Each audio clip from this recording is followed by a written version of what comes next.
में देखिए, ये गोंडवाना के लोग, ये गोंडवाना के आंदोलन के लोग इतने समझदार है कि आपसे टाटा बाय बाय का आपको पानी के लिए भी नहीं पूछेंगे, तुम काम के काम करो कहीं।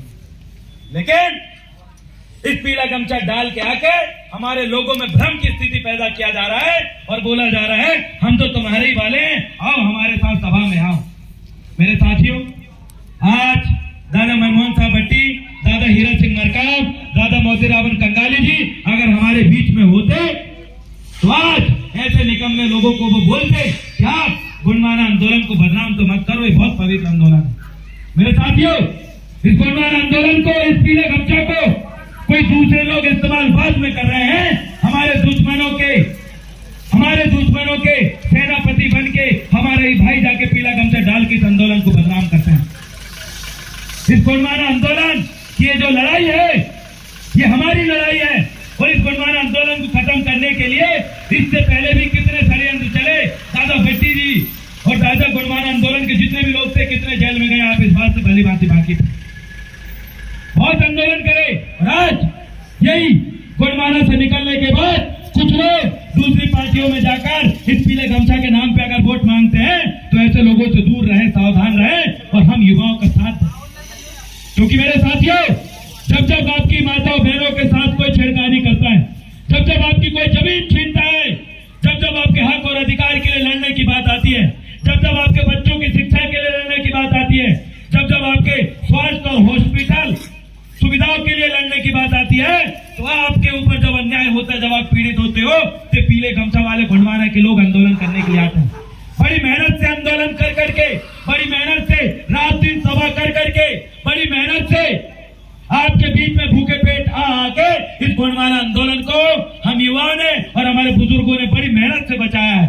इसीलिए चुनाव जब आता है तो असली गोंडवाना के लोगों को वोट दीजिए, नकली गोंडवाना के लोगों को वोट देने की जरूरत नहीं है, क्योंकि वे आपके मान स्वाभिमान की लड़ाई नहीं लड़ने वाले। मेरे साथियों, मैंने आपको बताया था, याद रखना, एक जंगल में एक बहुत बड़ा शिकारी हुआ करता था, उसके पास बड़ी पाली हुई तीतर थी। वो अपनी तीतर को रोज बड़े ध्यान से खाना देता था, बड़े ध्यान से उसको खाना खिलाता था और इतना प्यार से रखने के बाद तीतर को किसके अंदर रखता था? पिंजरे के अंदर। किसके अंदर? पिंजरे के अंदर तीतर को रखता था। और जब वो जाता था शिकार करने, बागड़ लेके जाता था, फांदा लेके जाता था और वो फांदा आसपास लगाकर वो जो पाली हुई तीतर जो पिंजरे के अंदर रहती थी, उस तीतर को रख के और दूर चला जाता था और फांदा लगा देता। तो पिंजरे वाली तीतर चिल्लाती थी, बोलती थी कि आओ मेरी बहनों, आओ मेरे भाइयों, मैं तीतर हूं, तुम्हारी जात, तुम्हारी समाज, तुम्हारी कौम की हूं, आओ मेरे पास आओ, मेरे से मिलो, मेरे से बात करो। ऐसी तीतर अपनी भाषा में चिल्लाती थी। और क्या हुआ? दूसरी तीतर ने कही, अरे मेरी समाज की, मेरी कौम की, मेरे आंदोलन की तीतर में चिल्ला रही है। और मुंह नीचे करके कुतर कुतर कुतर कुतर करके जाके वो तीतर पिंजरा वाली तीतर के पास जाते हैं उनसे ख्याल पूछने के लिए। लेकिन क्या होता है, उस पिंजरे वाली तीतर के पास पहुंचते हुए उसके पहले ही एक फांदा रहता है जो उस फांदे में फंस जाती है। ऐसी कई तीतर जाती है, अपनी बहन, मेरी समाज की बहन, मेरी तीतर आई करके और जाके वो बारी बारी से पिंजरे के आसपास लगी हुई उन तीतरों, उन फांदों में फंस जाती है। और फंसने के बाद जब शिकारी देखता है कि वाह मेरी गुलाम तीतर, तूने तो बहुत बुला ली अपने वाले को और बहुत फंसा ली, अब तो इनको मैं खाऊंगा, इनको बाजार में बेचूंगा, बटका खापा के बाजार में बेचूंगा। यही आंदोलन के साथ हो रहा है, यही आपके साथ हो रहा है। वो तीतर को क्या करता है? वो निकालता है और जोड़ी में बांधता है और पुराने जमाने में उन तीतर को 50 रुपए 20 रुपए जोड़ा बेच देता है। वैसे ये गोंडवाना आंदोलन के साथ हो रहा है।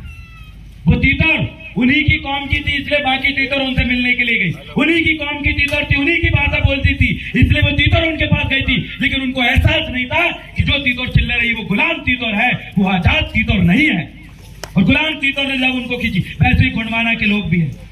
गोंडवाना के आंदोलन से कुछ लोग पैसों के दम पे, कुछ लोग भरगला के भैंका कर हमारे नेताओं को, गोंडवाना के नेताओं को भैंका देते, भरगला देते हैं और खरीद लेते हैं। खरीद लोग बाद उनको पिंजरा में पालते हैं, गुलाम बांध के रखते हैं, गुलाम बना के रखते हैं। और वही पाले हुए लोग, हमारे दुश्मन लोग, हमारे बीच के लोगों को पाल के और हमारे बीच में लेकर छोड़ देते हैं। और जब वो तुम्हारे बीच में पीलो गमछा डालकर तुम्हें लगे जो तो हमारा भाई है, अरे वो जैसे वो बोल रहा है, चलो रे बैठ लेते थोड़ी देर, अरे वो पीरो गमछा वालों का जो भाषण दे रहा हो रे, चलो बोल लेते थोड़ी देर कलाई। जब वहां जाते हैं तो उनको पता चलता है कि जो तो हमारे समाज को हमारा गमछा डालो है, लेकिन जो दूसरे को गुलाम है और वो बाद में उन्हें फंसा लेता है, और फंसने के बाद जो लोग गुणमाला आंदोलन से निकल जाते हैं, बाद में उनका गुणमाला में सम्मान होता है कि मुझे बताओ, बाद में सम्मान होता है कि मुझे बताओ। तो यही हुआ, उन लोगों को फंसा लिया गया, अभी भी यही चल रहा है। आपके बीच में भी ऐसी कई आपकी समाज, आपकी जात की तीतौर आएगी, तो समाज आप ही के जात की, आप ही के सरनेम की है, आप ही के गोद की है, आप ही के जैसे दिखती है, पीले गमछे डालते और आप ही की भाषा बोलती है, लेकिन वो आपको फंसाने के लिए आएगी। क्या आप गुलाम तीतौरों से बचने के लिए तैयार हो? तैयार है बोलना आपको? गुलाम तीतौर से बचने के लिए तैयार हो? तैयार है। गुलाम तीतौर से फंसने से बचने के लिए तैयार हो? तैयार है। गुलाम तीतौर को पहचानने के लिए तैयार हो? तैयार है। गुलाम तीतौर से दूर रहने के लिए तैयार हो? तैयार है। अपनी भोली भाली समाज को गुलाम तीतौर से दूर रखने के लिए तैयार हो? तैयार है। क्या गुलाम तीतौर को जवाब देने के लिए तैयार हो? तैयार है। गुलाम तीतौर के बारे में पूरी समाज को जागरूक करने के लिए तैयार हो? तैयार है। मुझे विश्वास है इस गुणमाना आंदोलन को आप ही लोग बचाएंगे, क्योंकि ये आंदोलन कड़ी से कड़ी मिलके ही चलता है। ये बड़ी माला है जो गुथी हुई है, इस माला को तोड़ने के लिए कई लोग आएंगे, कई लोग जाएंगे, लेकिन इस माला को इतनी मजबूत रखिए, गुणमाना की माला को, कि कोई ना तोड़ पाए। यही माला आपको और हमारे स्वाभिमान की रक्षा करेगी। यही माला धारण करने के बाद पूरी समाज में आपको सम्मान मिलेगा। इसलिए मेरे साथियों, आप मजबूत होकर ऐसी तीतौर को संभालने के लिए तैयार है? तैयार है? इस स्टोरी से आपको पूरी घटना समझ में आ गई हो। अब अगली बात आपको याद रखना है, इस गुणमाना आंदोलन को आगे बचाने के लिए आप अपने गांव गांव मीटिंग करोगे कि नहीं? 10 लोग, 5 लोग, 2 लोग, 4 लोग, जितने मिलेंगे सबके साथ मीटिंग करिए।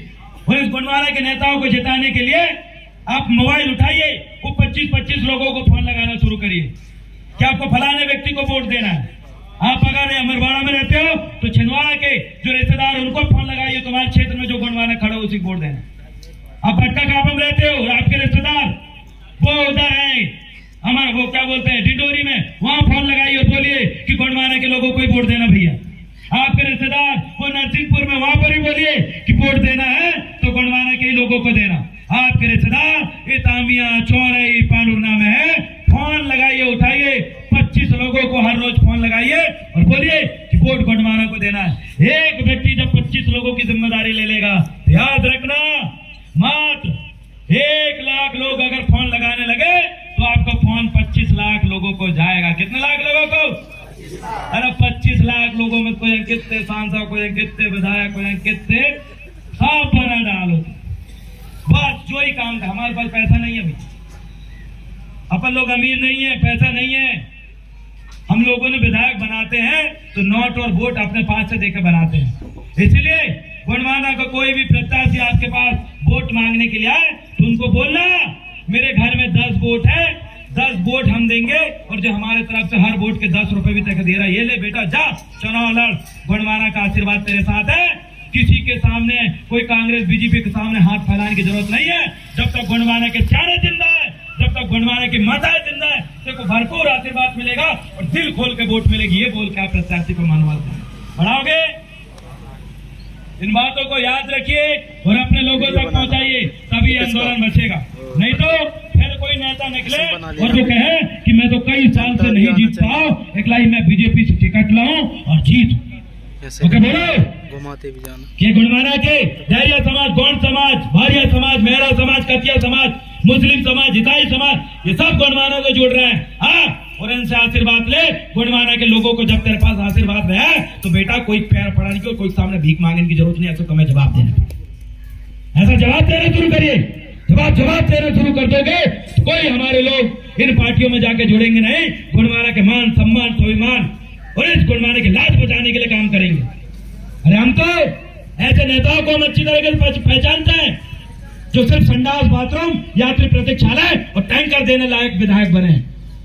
बड़े बड़े कबड्डी में 2000 रुपए गिफ्ट देने के लिए विधायक बने। अरे एक लाख विधायक नहीं बनाए थे, हमने विधायक बनाए थे कि हमारे बच्चे भी दिल्ली मुंबई जाए पढ़ने के लिए, कलेक्टर एसपी बन के आए।